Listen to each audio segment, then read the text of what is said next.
dokumenter Museum Fathahillah dari kelompok 7. Nah, di sini ada anggotanya, yaitu ada saya, Disha Ramadhani, saya Siva Khadijah, saya Raditya Isyas, saya Alika Maladelia, saya Nova Satria Reva. Yuk ikutin kita, mau keliling Museum Fathahillah. Yuk.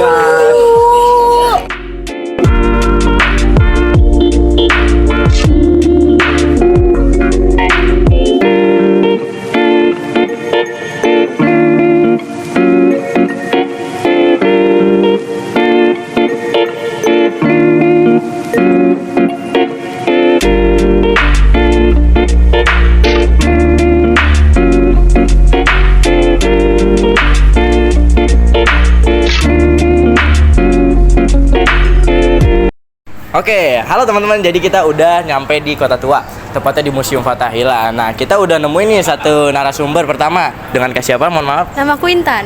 Dengan Kak Intan.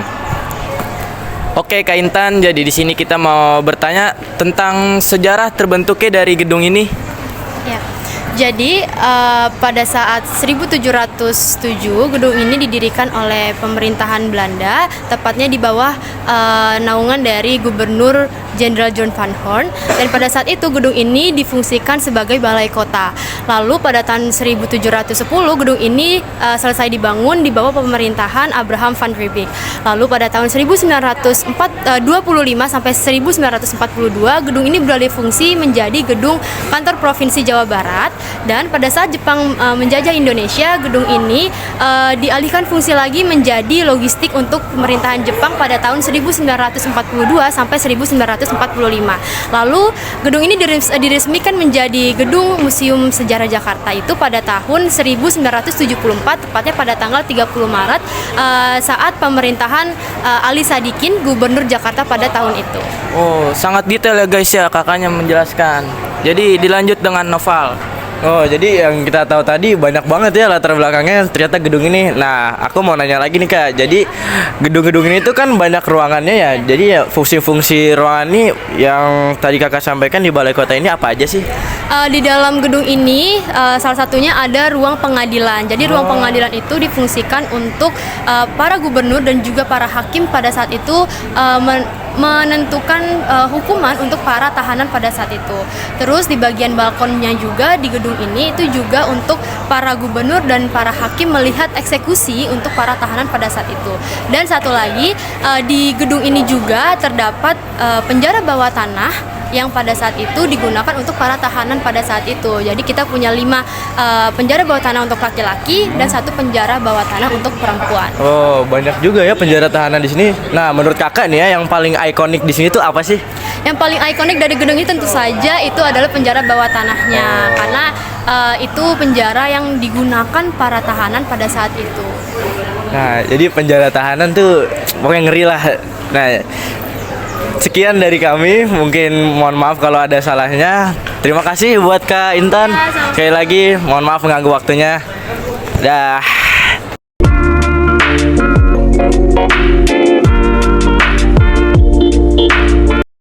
Halo semuanya. Jadi di sini kita sudah memiliki narasumber dengan Kak Naila ya. Jadi di sini kita akan mengulik lebih dalam tentang penjara bawah tanah gitu bersama Kak Naila. Silahkan Kak Siva. Oke. Jadi pertama-tama saya akan menanyakan latar belakangnya terbentuknya penjara bawah tanah ini apa sih? Kalau untuk gedung ini sebenarnya dulunya itu adalah kantor Batavia. Nah, dulu penjara ini digunakan buat para tahanan pribumi untuk menunggu giliran eksekusi mati gitu. Oke, terus karena ini untuk eksekusi mati, dia tuh sistemnya gimana sih pas zaman dulu tuh? Kalau untuk sistem eksekusi matinya itu setelah mereka ditahan, mereka akan dibawa ke depan sana untuk dieksekusi mati. Pilihan eksekusi matinya itu ada 2, yaitu dipenggal dan digantung. Gitu. Oh, oke. Dan itu emang sesuai sama tingkatan gantung dan yang lainnya tuh emang sesuai sama apa yang mereka perbuat atau gimana? Enggak. Jadi kayak itu sama rata Iya, gitu. sama rata. Oh, iya. Terima kasih banyak ya Kak atas waktunya Kak Naila. Iya. Jadi itu adalah informasi yang sangat bermanfaat dari penjara bawah tanah. Kita bisa tahu sejarah yang ada di bangunan ini tuh gimana.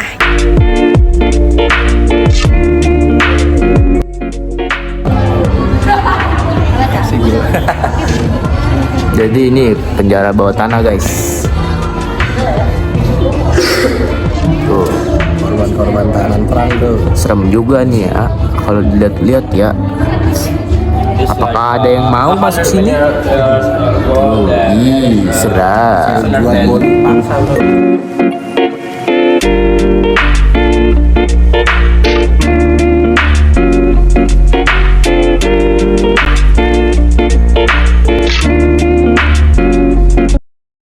Halo guys, jadi kan tadi kita udah jalan-jalan di Museum Fathahillah dan di sini sekarang saya berdiri untuk menyampaikan opini saya sendiri.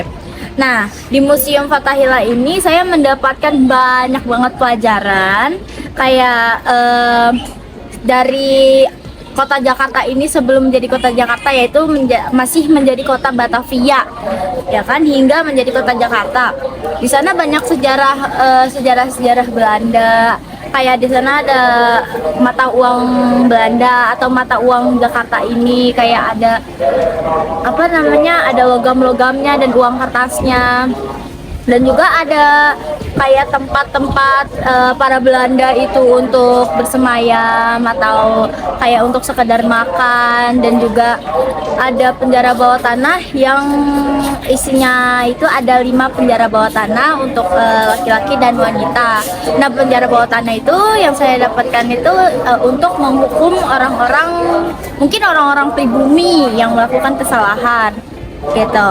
Terus penjara bawah tanah itu menghukum menyamaratakan hukum. Jadi kayak orang misalnya mencuri atau melakukan pembunuhan itu tetap bakal dipenggal atau digituin, dipenggal atau digantung.